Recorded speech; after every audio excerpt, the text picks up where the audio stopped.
What it do, my guys, and welcome to What's Poppin' Podcast, the show with explosive questions and even more explosive guests.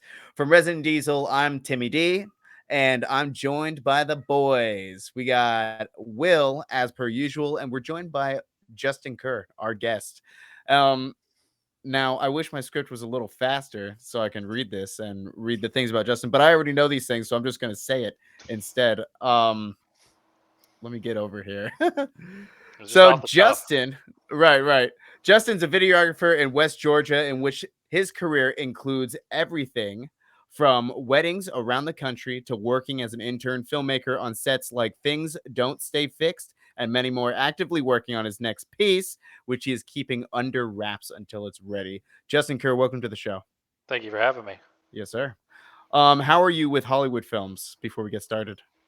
As in, like working on them, or how do I feel about Hollywood film? How do you feel about Hollywood films? I love Hollywood film. I mean, that's what set the genre. It's what started the rise, and I mean, it was pretty much a staple for date night for the longest time. I mean, everybody has fond memories of going to movies with like their dad or something like that, and just seeing the basically the wonders just Right. play out in front of them. So you would say you're a movie buff. Oh, absolutely. All right. Well, we're definitely going to find out today. So if you guys are ready, I'm ready. Let's get started. All right. So, Will, you got the floor, my friend. Thank you. Well, today we're going to be talking about basically MCU and how that has changed the landscape of Hollywood going forward. So let's just start off with an easy one. What is one of your favorite, other than the MCU? What is one of your favorite cinematic universes, Tim? Well, it would probably be the Monster Verse, like Universal, I had a and feeling you were going to yeah, say that. yeah, Godzilla and stuff like that. But I'm not going to say that. It's going to be the DCEU, EU. Okay, I like it. I like Aquaman. I like Wonder Woman. I like all that comes with it. I like Henry Cavill. I like Ben Affleck. Okay, I like them. Definitely not taking So jabs at anyone in particular. Hmm. yeah, right. But that would definitely be one of my favorites. And just because like I'm such a huge fan of DC anyways, and The Flash was not a bad movie, by the way. It just had a bad ending. It's good, it's good. I like that stuff. Justin? Uh, Obvious answers range from like Star Wars to Hmm. the Jurassic Park worlds, even if the last three were kind Eh, of fumbled it around. They're still fun movies, I think fun the first one was universes. good. Dress Jurassic World was yeah, definitely I, a I Jurassic fun one. World. enjoyed Jurassic World. It was not the pinnacle of cinema that Jurassic Park was. I enjoyed it I though. like Fallen Kingdom, to be honest. Fallen Kingdom was fun. It just kind of, for me, it just kind of jumbled it up with Mhm. the hybrids. The human cloning. Yeah, Right. it really fell off when it's like, oh, we're gonna come for the third final of the second trilogy, I know, and right? oh, dinosaurs are loose in the world. Here's a locust. Where did this come from? Yeah. Right. It made Um, like that was the big threat of the movie was Locust, not the dinosaurs. right? Mm. Like, what's going on? But those are some obvious ones. Star Trek, like the all the universes are pretty much fun, and Mhm. I find something to enjoy in almost all of them, Mhm. even Right. DCEU. Right. Well, yes, to go off also what Tim said, I'm also a fan of the MonsterVerse. I've been big into Godzilla, and of course, as Justin mentioned, Star Wars as well. With that being said, any of those properties that you're into, like any new releases coming up? I know, example, like for Star Wars, they have the Ahsoka series coming up soon. Any thoughts about that, or any other properties got new releases coming? Um, I'm really looking forward to Ahsoka to see what they do with the characters they drop. Try not to do spoilers, Hmm. but from just based off the trailers, but seeing what they do with that is going to definitely be interesting. I'd also like to echo a thought of a friend of mine that I would love to see them just step away from that kind of line, like stop tying everything and focus on the rest of the universe. A Yeah. Hmm. lot of universes will fall in this trap where it's like the main story is right here and they feel like they got to stay on that, and they have this universe that's all up here. They don't Hmm. touch it. So I would That Hmm. that's what I like think definitely. the MCU, I think that they do it perfectly. You know what I mean? Because they're Mhm. still filling in the little spots that's not on the main timeline, but it's filling in a lot of lore. So I Hmm. get that. That was one of the things that also was good about the Mandalorian when it first started. Was here's this look into this whole world that's nothing to do with the Skywalker saga. Hmm. No, Yeah. definitely. Like just kicking it off. I mean, they Mhm. ended up tying it back towards it Yes, of in, course they had to get second season, Grogu to third Luke, season, but but Yeah. I'm saying in the first season. oh, absolutely. Yeah. So, S- Go ahead. so what I was gonna ask you, what's the next question? Oh. Uh, Well, I mean, since we're like the main topic here is like the MCU and how that has kind of changed everything, do you Mhm. think there's some like studios that are trying to, they see the success of, going from Iron Man going all the way to Endgame? Do you think there are some studios that are trying to like force their way into a cinematic universe where it's not really, it doesn't fit, it's not warranted? Actually, yes. I mean, I know we all said we like the DCEU for their own properties, but they are an example of that. Like, yeah. take them, like, they started with Man of Steel, which Henry Cavill, in my opinion, is iconic as Superman. Yes. Mhm. Um, but they saw Avengers, and to them, like, they had to shoehorn the Justice League together rather than Mhm. get everybody time to breathe. Yeah. Which in my opinion, like the Justice League movie, especially the Exactly. Snyder cut, Yeah. um, Yeah. was was the better rendition. But I think if they would have just taken the time to pause and actually analyze the MCU to see why it was being What they did right. successful, they Right. they thought like, oh crap, we need to play catch up. How do we do that? Well, everybody knows the Justice League. Here's the Justice League movie. We didn't have time to fall in love with Ben Affleck. We didn't have time to fall in love with Gal Yeah. That's Gadot. true. Like we like Well, with that being said, I'm just gonna piggyback on that comment.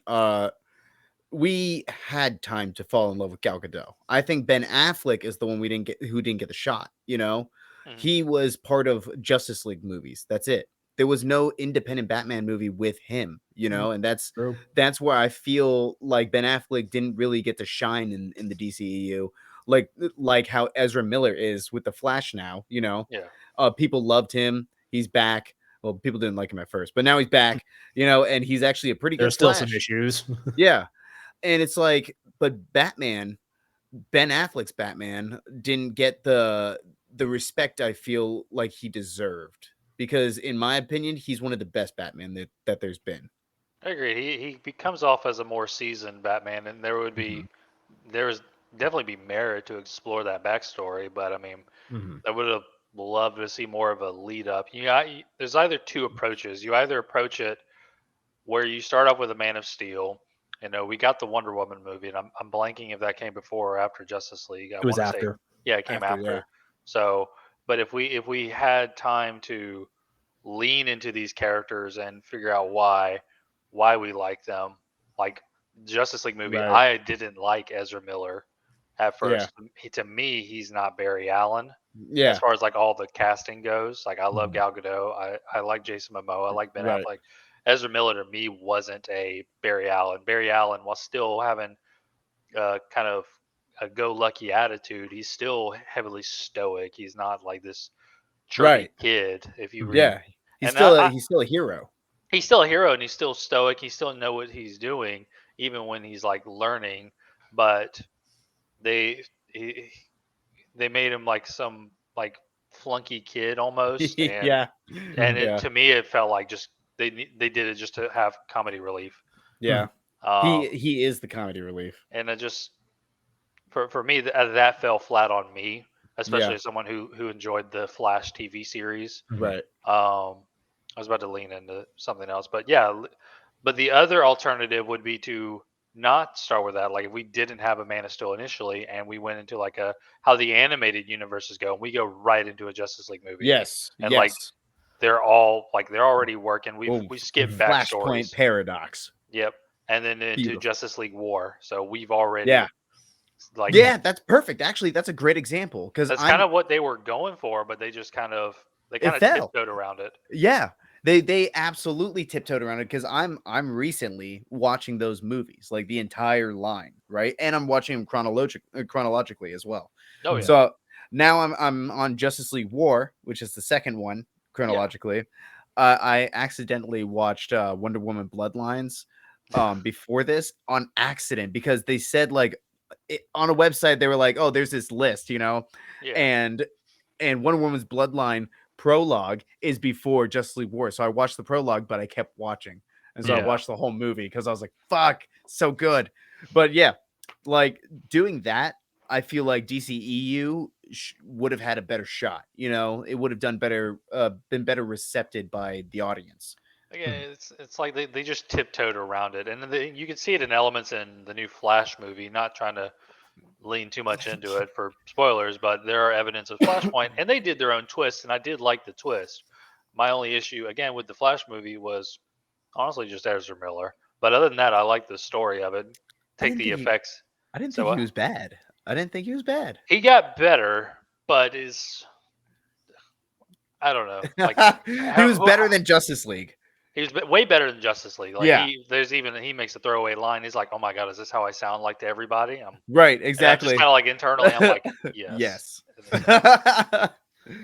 Also, a thing with the Justice League was like how, like we mentioned, how the Wonder Woman was in the Justice League before her own movie came out.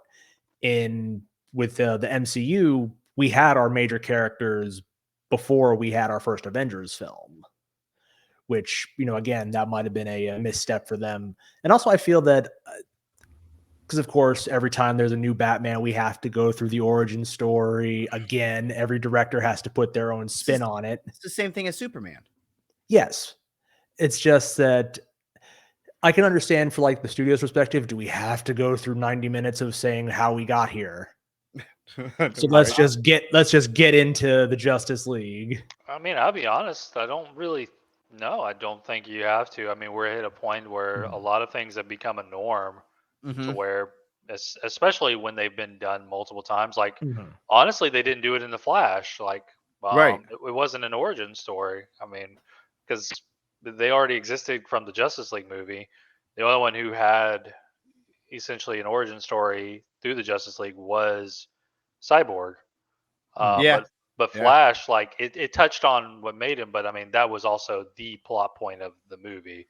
So that Right. was, and that's always been a plot point of Flashpoint. Right. So How it happened. yeah, so I don't really, I mean, What'd they, you think about because I'm sure you're familiar obviously with the animated universe. What'd you mhm. think about like Michael Keaton? Because everybody knows Michael Keaton's Batman. Michael Keaton instead of the animated universe where it's Batman's dad. That's why I said I like their twists on it, like as opposed to like because it's really hard when like it's like okay, we want to make a Flashpoint movie, but we don't want to make a one for one copy. Like we don't want to have Gal Gadot Right. fighting Jason Momoa because that would be a one for one copy That would be of so cool. it would be cool, but in the veins of creativity, you don't want to sit there and just Yeah. copy and copy, which is Yeah. Right. probably why they were scared to go with Darkseid for the Justice League movie because it's like, oh, they did that for War. Well, we're Right. leaning into War already. Like, what do we want to do? Right. I'm sad that Darkseid didn't come through that fucking portal and fuck them all up. That's what I'm sad about. That was a Hmm. missed That opportunity. that would have been good.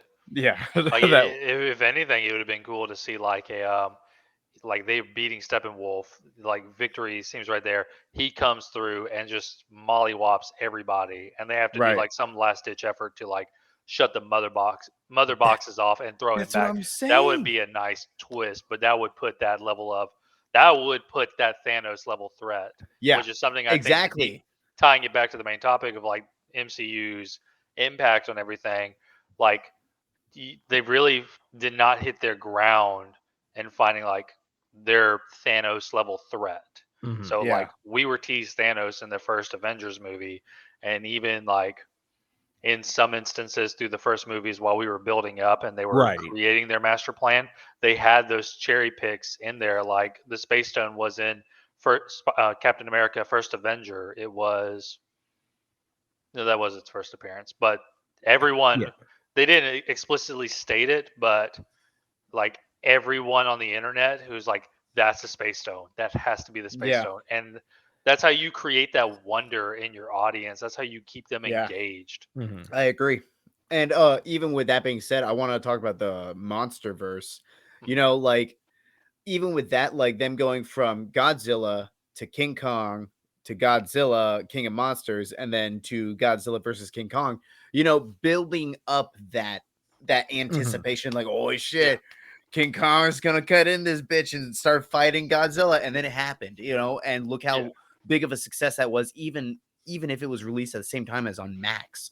Like, that's fucking Right. wild that it still performed good in box Mhm. office. What? Like, that doesn't happen. Correct me if I'm wrong. That one got what, 100 million in revenue? Yeah. I'll take your word for it. I'm trying to remember off the top of my head. I'm looking it up. No, it got 270 million. Its budget was 200 million. The box office was 470 million. Boom. So it Boom.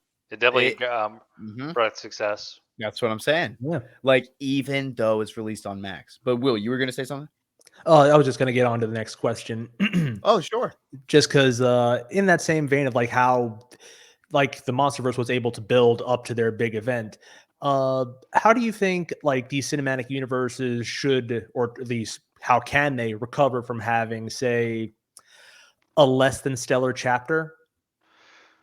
Because I, it's definitely a question of like, do you just we have a plan, stick to it, or maybe we have to think this, have no, to you rethink this. Excuse you me. need to be able to sit there and take a step back and reassess. Like, like if you sit there and you have this big plot and you have this timeline, you're going to this end goal, but right here is where you start to lose your audience. You kind of need to take a step back and see like where you're losing your audience. MCU's kind of going through it right now. They're recovering from the high of Endgame. Like, how do you, Right. like, you just had the Yeah. biggest, Yeah. You like, just had the Right. biggest fucking shit how ever. Where how do do you you go from there? exactly, how do you keep, like, No Way Home did it by just exceeding our expectation by Yes. essentially giving the audience what they want. And Mhm. that's the one thing, like, there's two aspects to this, and there's always is. There's the creator and the subject. Mhm. And one side, the creator is always going to make what they want, and that's where like all these backseat directors, like, they can stop. Like, Yeah. they're not going to be able to make something better. Um, we can only dream that we can, Right. but it is their creative directive, and then there's the audience and our expectation. Like, for me at the moment, like a Fantastic Four dream casting would be Ooh. um, Let's hear he it. was he was in Doctor Strange Madness of Multiverse. I can't remember the actor's Jim name. from Oh, The oh, Office. Yeah, Jim from The Office. John John Krasinski. Krasinski. Yes, that's his Yeah.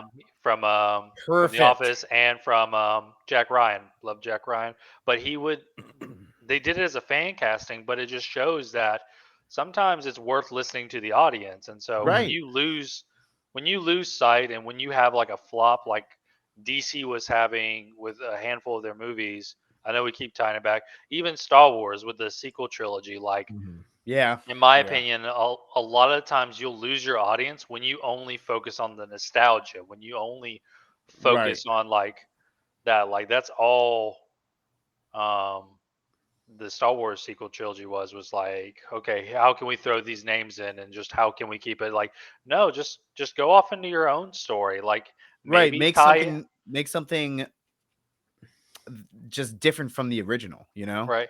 But that's where like they needed to, because I think that was one thing with Star Wars, the sequel trilogy. They didn't have a cohesive plan for that trilogy. No. They made it one, two, three. They needed to have, this is our movie. We made Right. we made one, and if it's slowed down, maybe do some rewrites. But you have still a coherent plan. That way Mhm. you can stick to it. I agree. But I agree. but Right, that's because that also was where the you. thing with sorry, that was the thing with that one. They had originally 3 different directors, and Mhm, no one knew what the other one was doing. mhm.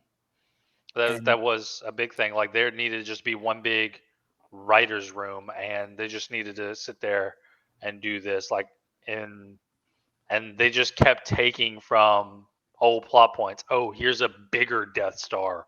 Right. Oh, here's the Emperor again. Like, give us someone new. Like, Right. who revived the First Order? It would be much more Yes. interesting if Snoke was a master of his own. Right. Like give us a little bit more context on how this even came to be, you know? Exactly.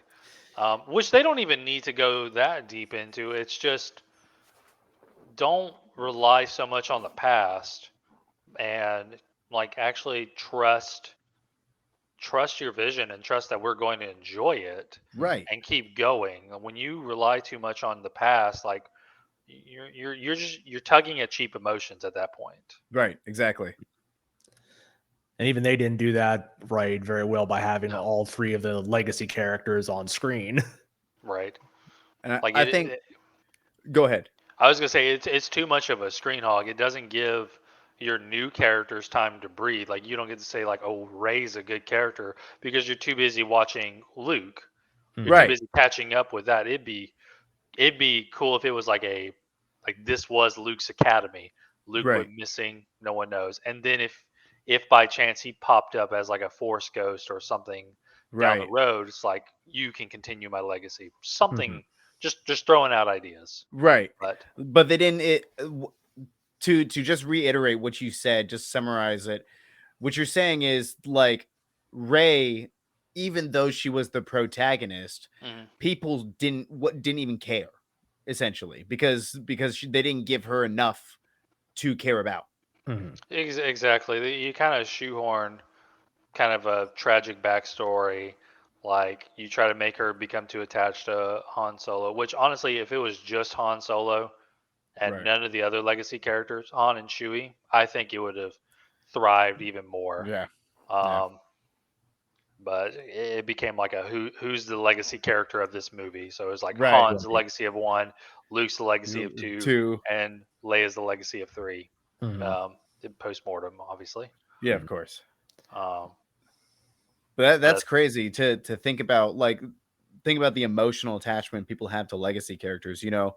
And like moving forward with the MCU past Avengers Endgame, I feel like that's something that they're doing really, really well. Is they're not focusing on legacy characters, except for Thor. But I feel like Thor has a bigger purpose in moving forward towards Secret Wars. You know, I think if we're since they're not focusing on like think about it, Hulk hasn't been in anything really since She-Hulk or since Shang-Chi, but those are like minor spots. You know, these are legacy characters that aren't here anymore. They're not focusing on Iron Man. They moved on beyond uh Captain America. Chris, yeah, Captain America, but Chris Evans Captain America cuz Right. Anthony yeah, Mackie is Captain America now. They moved on past that, you know, and we're now focusing on the sub characters, which I love, you know, yeah. your Wanda and your Vision and and your Wanda Vision. No, but you know, Doctor and Strange yeah, and Doctor Strange, and I love that they're even bringing in characters like Shang-Chi, where it's like, okay, well, now we're heading off into these really far off areas that people don't really know about, you know, like the mass market superheroes. Shang-Chi is not it, but now he is. See, I think with the latest iterations of the MCU, like I think they're in the right area. But like I said earlier, they're trying to pick up from the high of Endgame, and you really can't. And Right. sometimes you got to stop going big budget, and you need to reduce your budget a little bit. I mean, Yes, 100%, I take agree. Deadpool. Deadpool had barely Yeah. 10 million, or No, they had the they first had more than Deadpool. 10 mil. The I'm first I'm, I'm Deadpool? just throwing a number around, but I mean, it is in the tens of millions, not 100 million. hundreds. Yeah. So Oh, yeah, yeah. Cuz so it was. I'll pull that stat up. But I mean, take how like successful that was. It was 58 million, and it brought in 782 million. That yeah, had a that's profit wild. of $700 million. So that's That's in sometimes crazy. you just need to downsize your scale. And I think the other thing that this saga of the MCU could pick up from is trying to create Kang, who they're making as this Right. saga's villain, and to Mhm. making him more of a threat. Like he was there in Quantum Mania, but in I my thought that was all opinion, right. I I liked aspects of it. There were Mhm. some I didn't, but I loved Jonathan Majors as Kang. He really embodied it. I loved him in Loki. But that's what he need. In my opinion, he needs to be popping up more. He's a multiversal villain. There Yeah. are hundreds of iterations of him. Even if he's not the main villain of Right. We input, don't we don't feel the threat right now. like it'd be cool to have Moon Knight Yeah. be like obviously what was her name? The goddess that they were fighting, the Oh, crocodile. It'll come to me with the scales, but yeah. who Ethan Hawke's character was serving. But it would have been cool if Ramatut, a Kang iteration, influenced this. Was there. Yeah. That would That be would be cool if that was fucking an badass. influence, because that's an iteration of Kang that went back and ruled ancient Egypt. They Right. need to be popping this in. This like, oh, we think we got away from Kang. Nope, there he is. He's right there behind the scenes Yep. the entire time. Boom. Because that's Kang, how Kang, Kang. Thanos was. Yeah. Thanos popped up in Avengers. He's like, oh, Fine, I'll Earth's do it mightiest myself. warrior Right. shouldn't be trifled with, and he just smiles. He pops up in Guardians. He's in Yep. an episode, or he's at the end of Age of Ultron, where he gets the gauntlet and he says, "Fine, I'll do it myself." Like Right. he is the threat He that's was looming. right. That's what I'm saying. He was popping up. Mhm. So that's kind of what they need to do, because at the moment they're just kind of all over the place, and they're kind of Yeah. picking up and it's been kind of like a flip flop. Some are getting hated, some are getting hated when they shouldn't. Like Eternals got a lot of hate, but I'm seeing a lot of comments after the fact on clips, and it's like, you know what? I don't know why I hated this movie because it was actually good. It was And so okay. It was I okay. enjoyed it. I think it would have flourished more as a Disney Plus show. Yeah. Give Me too. every character time to They evolve. like when you really think about it, they gave the Eternals a movie. You know, they didn't even they're not even gonna give Daredevil a movie, but they're gonna give the Eternal Daredevil got a movie with Ben Affleck, okay? Like Well, you're giving the Eternals a movie?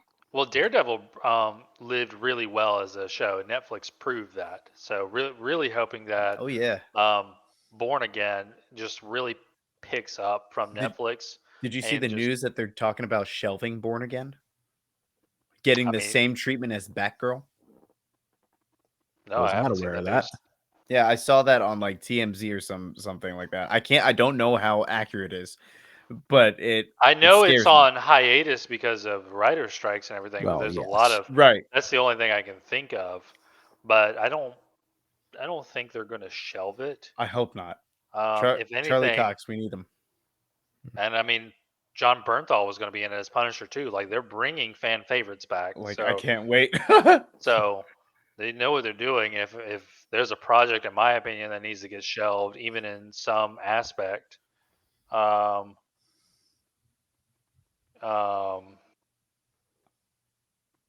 sorry, got distracted. Okay. If there's a project that needs to get shelved in some aspect, it's Agatha.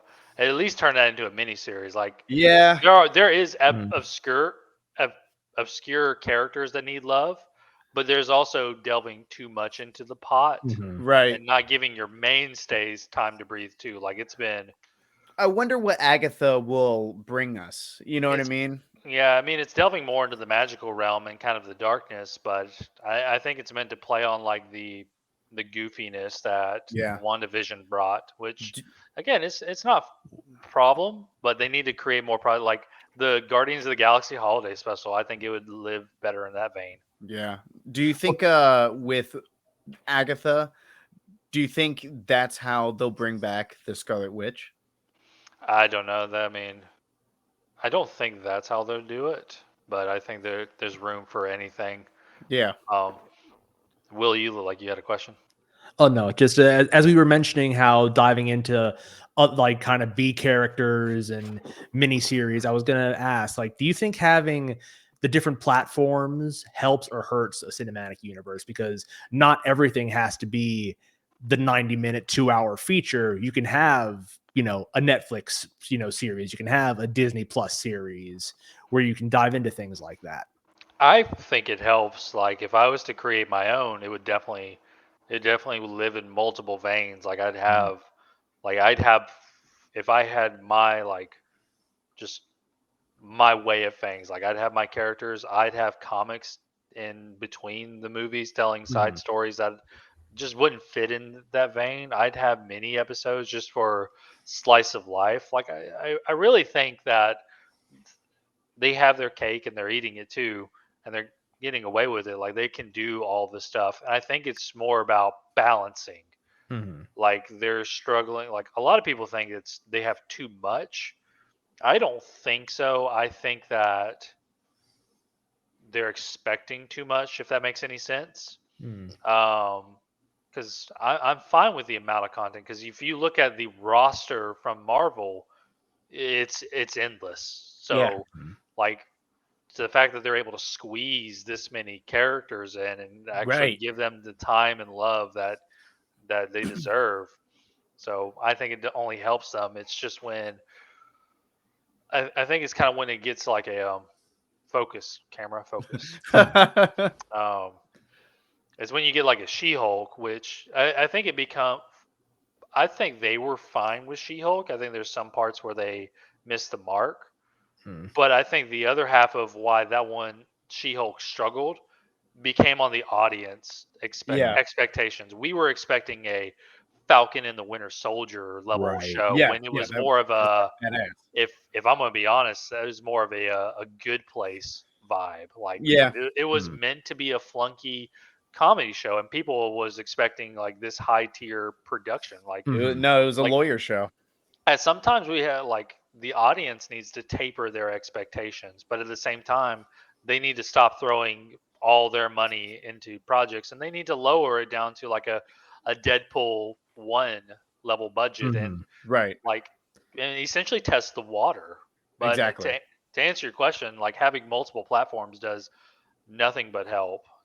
Like in fact, I think they need to rely on more platforms more. Like, if they could iron out their relationship with Sony and literally let Sony just run with the universe and keep Yeah. Spider-Man in it, Yeah. and maybe do the same with like Fox. Like, hey, like while we're focused on these like three, you focus on these two, and you focus on these two. And that Mhm. really like Yeah.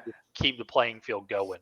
Really just it kind of like brings everybody together, Exactly. Like you this know. this needs to be at the end of the day, it's the creators thing and it's for the audience. So Right.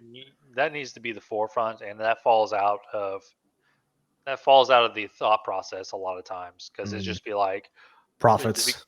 profits and butting heads. It's like, oh, we don't want to share profits with y'all. It's like you got to meet in the middle somehow. Right. Exactly. Let's make a deal. Mhm. Hey, let me take this moment to say if you guys are enjoying this so far, then please follow us on our Facebook page as well as our YouTube and Spotify, where you can find more of the stuff someone like you wants to hear. Also, come say hi with us and stay updated on our official Discord. Just follow the link in the description below and you'll find it. Guys, let's move on to the next segment of our show. And Mr. Justin Kerr, this part's all about you, my friend. Oh. So let's get into it, right? I know you're a videographer, a Mhm. filmmaker, but it comes to mind what drew you to do what you do? For me, especially at like a young age, like I was is very creative as far as stories, like very imaginative, daydreaming kind of kid, and um, there's two parts to this. Is a I just love to create worlds, create stories in my head, and so I wanted to see these come to life. The other half of this was what the beginning of YouTube and watching certain people. A lot of my early inspirations come from old days like Rooster Teeth and an old channel. It's now called Rocket Jump, but before it was called Freddie W. Right. And Oh, I watching love like Freddie W. their short sketches and then watching the behind the scenes and just them having like the grandest of time. Like it's just Mhm. that's kind of what drew me to it. But at my at my core, I'm a writer. Like I'm got like several projects. Like I've probably got a cabinet full of just story ideas and characters that just need ironing out and finishing, and Mhm. Right. then trying to figure out how to bring them to life. So that's who I am at my core. How challenging was the initial process of becoming a filmmaker? Um, it's hard. It's harder and easier than it seems. Honestly, it just comes down to your drive. Yeah. For Mhm. me, I ran into a lot of obstacles early on that was just support system, and I tried to just do it all on my own, and Right. it probably made my process a little bit harder. And I ended up what probably took me like 3 years Mm. should have only taken me like 1 year, because I essentially got my start when Georgia picked up filmmaking and brought a lot more filmmaking into Georgia, and they were inviting people to learn how to work on these sets, so they didn't have to import workers from LA, Mm. and through a process called the not process, but the Georgia Film Academy, which partnered with several universities, and that's how I got my first intern job on film. But honestly, filmmaking and getting into filmmaking is probably purely based on your drive. Like, how thirsty are you for work? Right. There's always going to be work out there, but the thing you have to be okay with is starting to work for free, finding low budgets that will give you let you get experience. Because in my opinion, there is advantages of having a degree, but in Right. my opinion, there's more advantages of having the experience of making the network that you know, because Mm. that Yes. guy that knows that guy is going to vouch for me, and that's what's going to get me on this set. 100%. That's something that I wholeheartedly believe in as far as like an individual. Like I believe that networking is one of the most important skills that you can have as a human being. It'll explode your entire life with just experiences that you could never even dream of, and it's because you know somebody. It's something that I take very seriously. No, exactly, and that was like people that I knew and that was supporting me. That was something that they didn't really understood. They just knew of, oh, this degree says you can do this. That's where you start. Right. And to be honest, like especially nowadays with the higher education system, it's not as simple as that anymore. And Right. so, Yeah, um, exactly. you for filmmaking, you really just need to look at everything. Like for me, I'm focused more on my personal work, and I want to build my brand up by versus working in the higher industry of Right. things. I want to enjoy my time. I want to enjoy my work and give it the love I want. So Right. I've chosen to do a more commercial based work, which is also an acceptable option. Like Yeah.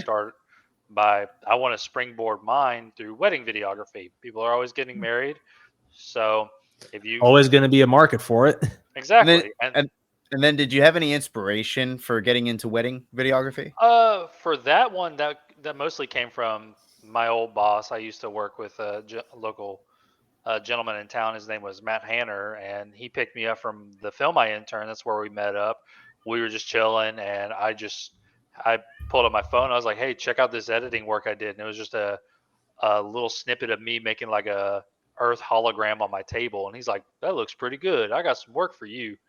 And from there blossomed a relationship, and Yeah. we got he brought me along on several commercial jobs. We went around filming interviews for a local newsletter to Georgia, and we do like commercial work for regarding Georgia agriculture. That was what he primarily focused in. And then we did a couple weddings I worked with him on, but he wasn't really too into the weddings, and so I decided to push my effort into the weddings because I saw that as an open Right. area for me.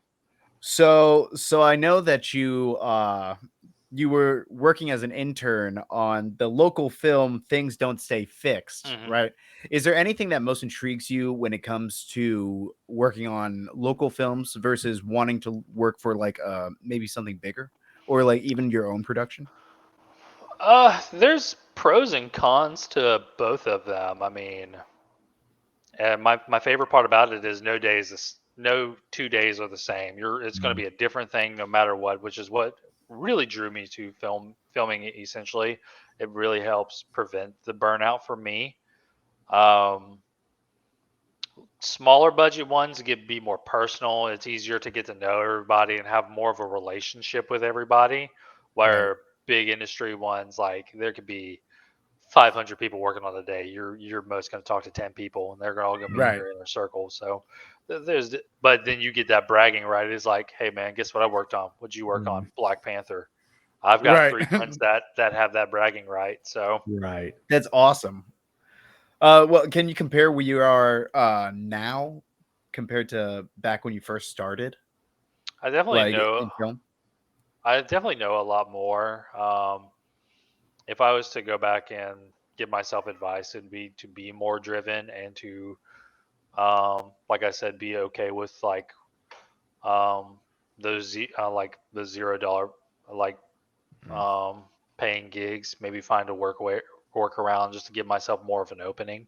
Right. But because I want to say there was at one point I was given the opportunity to go work at be an intern at like an editing studio, but I was working as a server doing this other Mm. thing, and they would have me coming overnight. I would have got no sleep, Right. so it was I would have to commute to Atlanta every day, and that was about an hour and a half to 2 hour drive depending. It's pretty So Jeez. far. zero sleep at all. So Right. I turned that one down. I don't know if I would change my mind on that. But it's definitely weigh my options as far Right. as talent. I definitely see and notice a lot more, there's a lot more I'd like to put into practice. Right. So I know you've filmed all around the country, like Mhm. in a couple spots, really.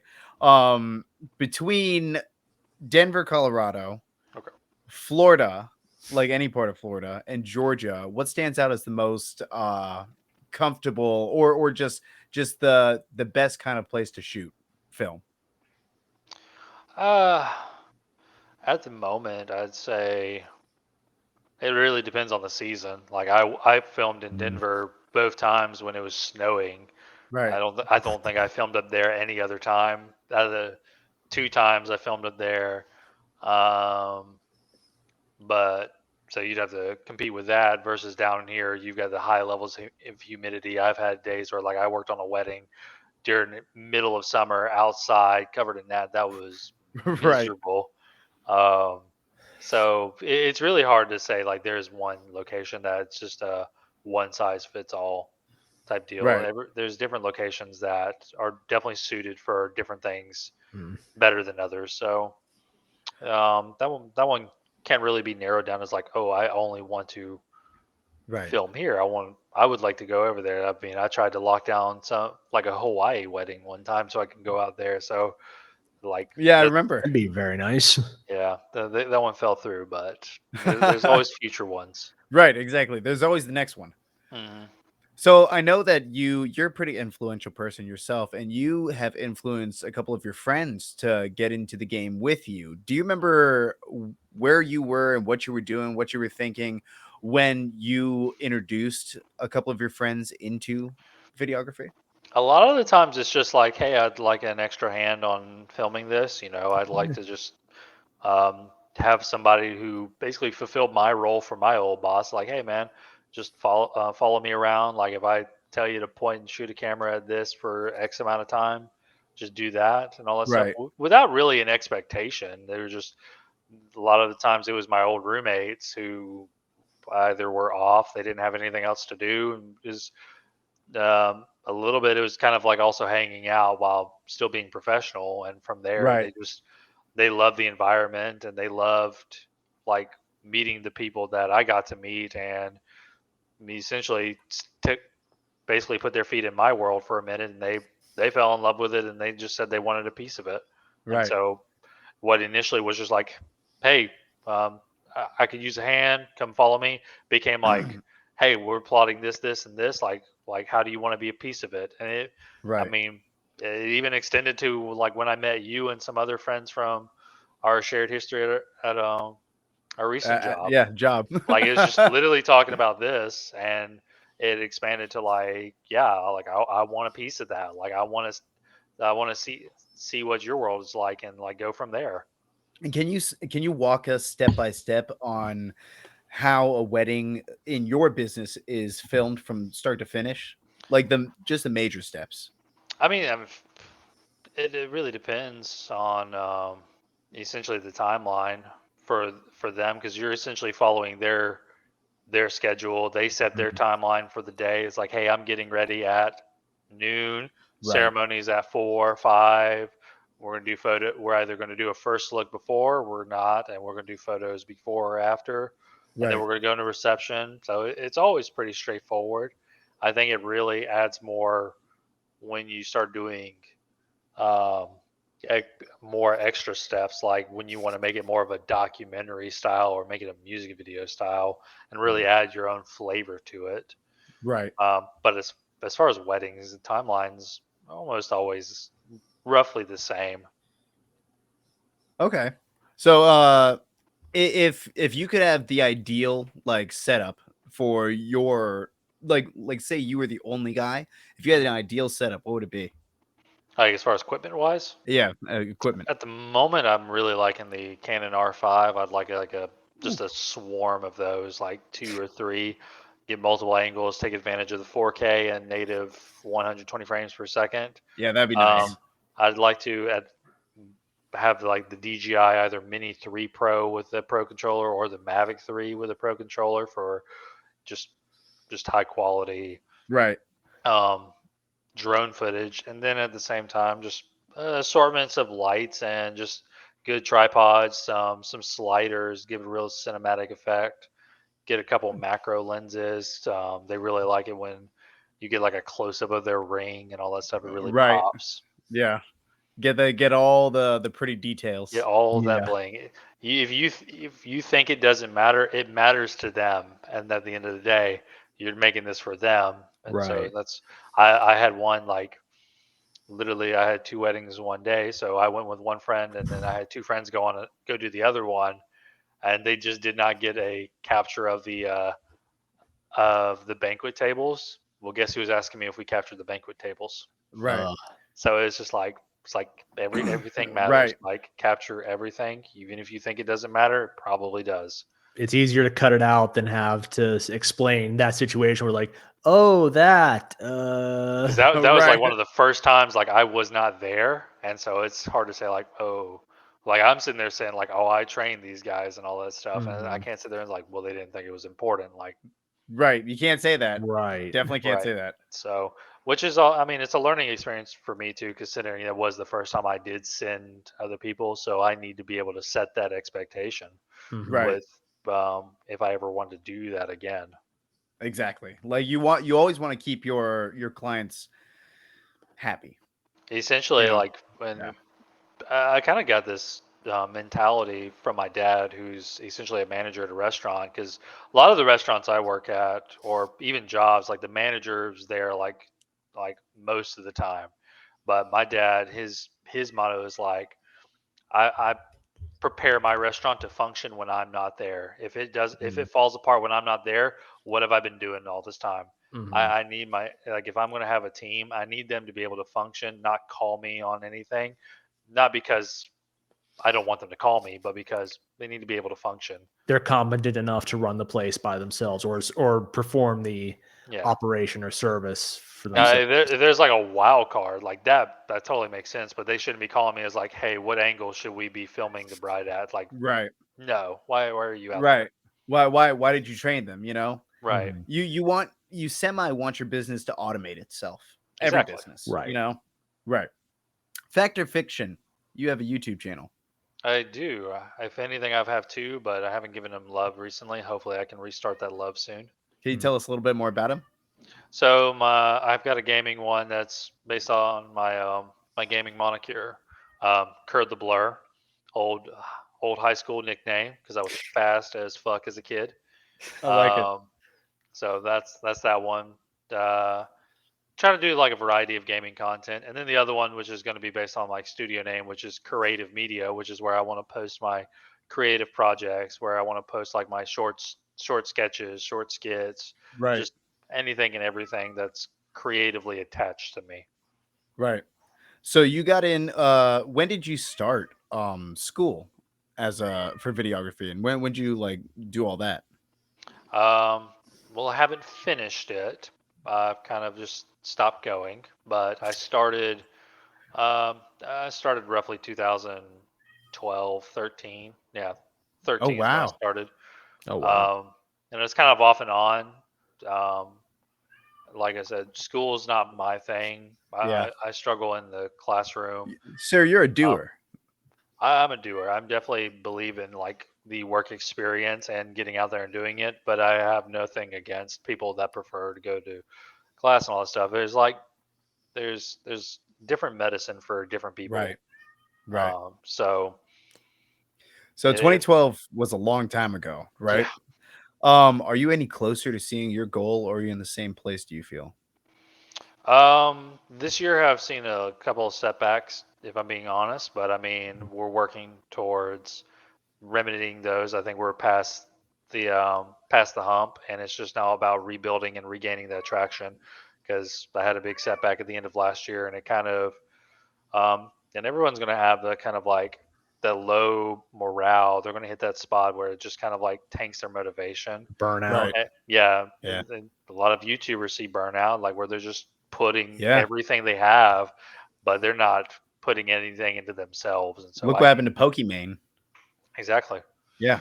So, and then, but I managed to pick that back up at the start of last month. I managed to give myself a week for myself, despite everything else I was doing, and it really helped Right. me recenter myself so I can regain my drive. I got past that hurdle I was dealing with for it was probably 5 6 months. I was dealing with that, and so it's I think uh, it's extremely important to be able to take time and reset.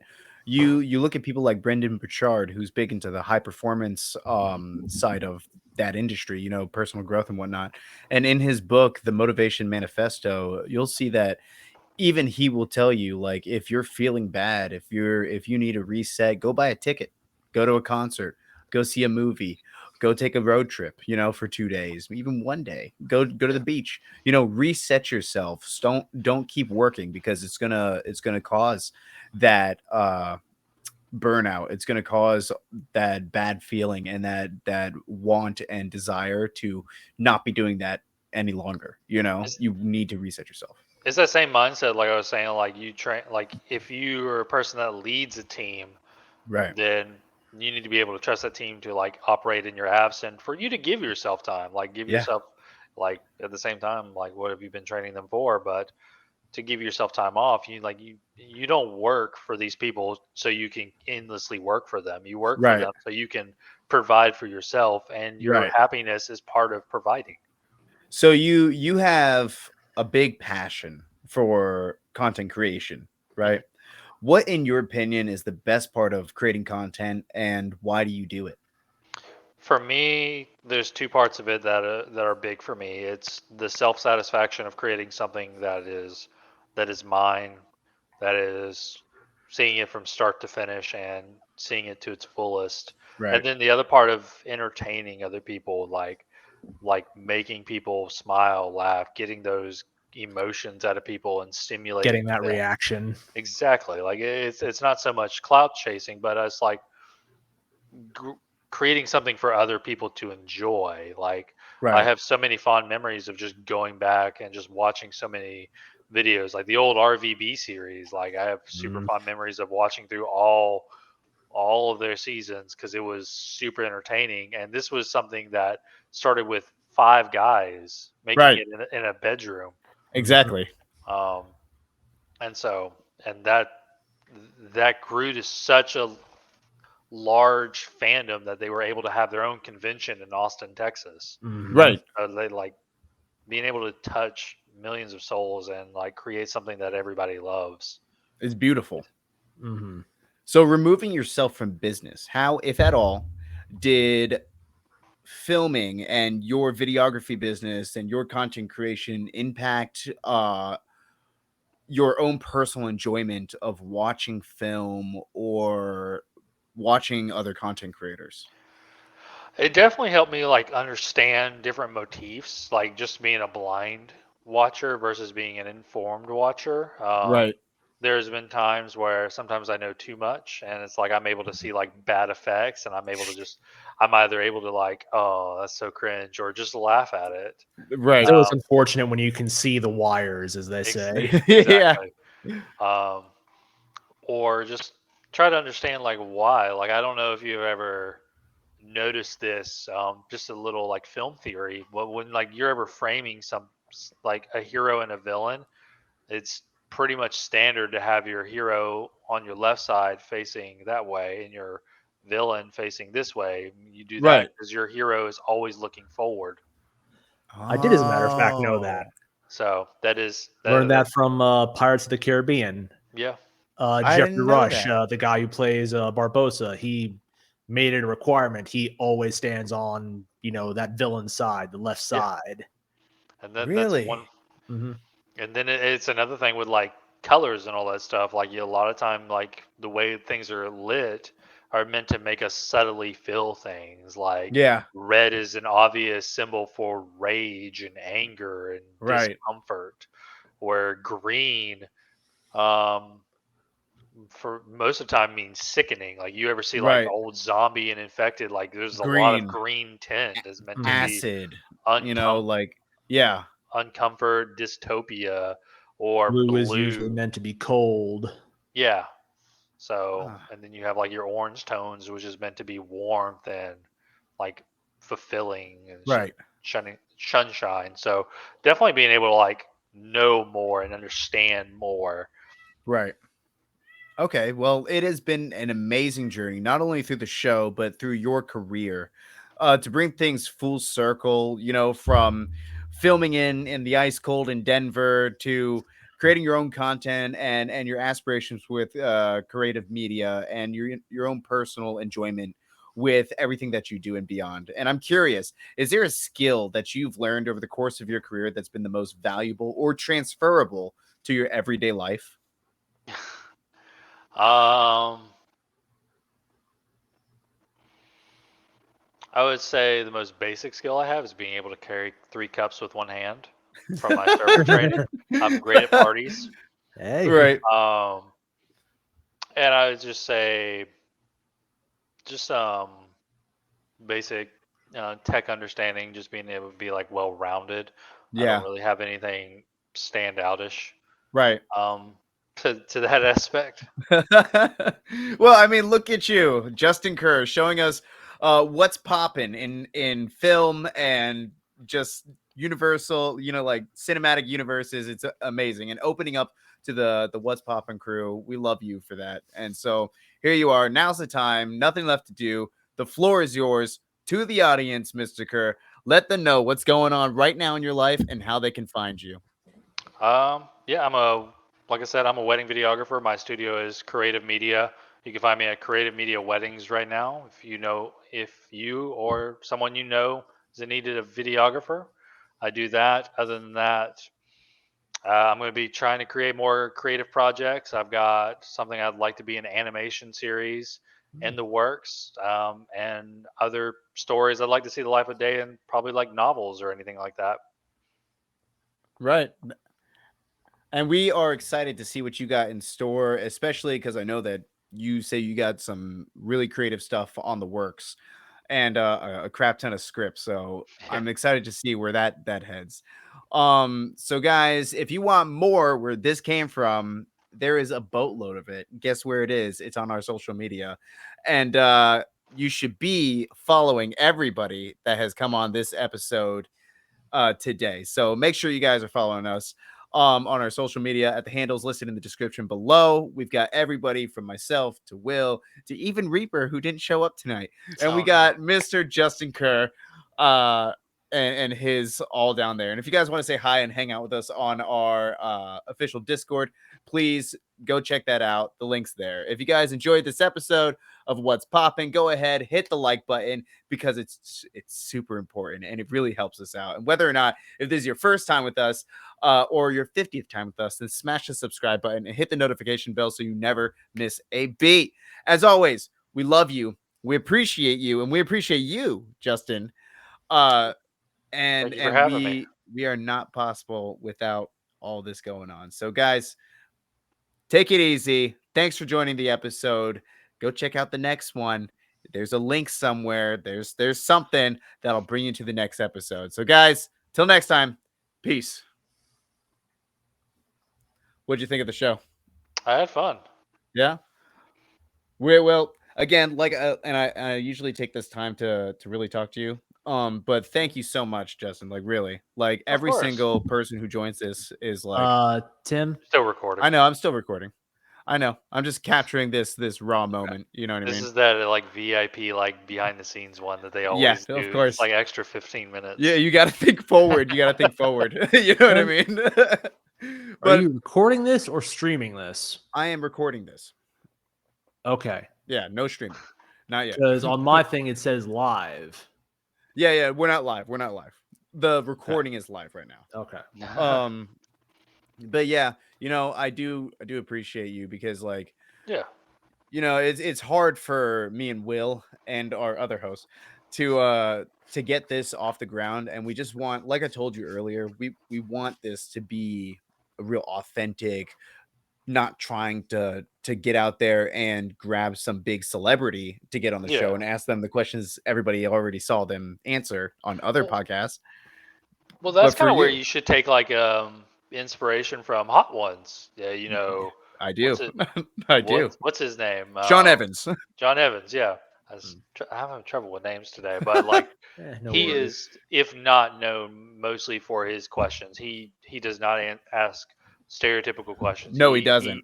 He does his research, and he'll sit there like that's like my favorite taste is like, where did you find that? Like Yeah. And that is I try to take a lot of inspiration when asking my questions from people like Sean Evans, people like Nardwar, like these amazing, amazing interviewers who just blow minds. And I hope my questions to you were pretty intriguing. I tried to do my yeah. research. I got a lot of info from you, so I wanted to ask you on that stuff, and I thought that was cool that I was able to kind of like pepper in the things that you have done, and Oh, that you yeah. could expand on. Oh, You know, definitely. but hopefully we get you on this again. Oh, Um I'd love to. yeah, so on a different topic maybe, you know what I mean? Yeah. But Justin, farewell Thank you my very friend. much. Yeah, No problem. It's been a pleasure. peace brother. I'll see y'all later. I think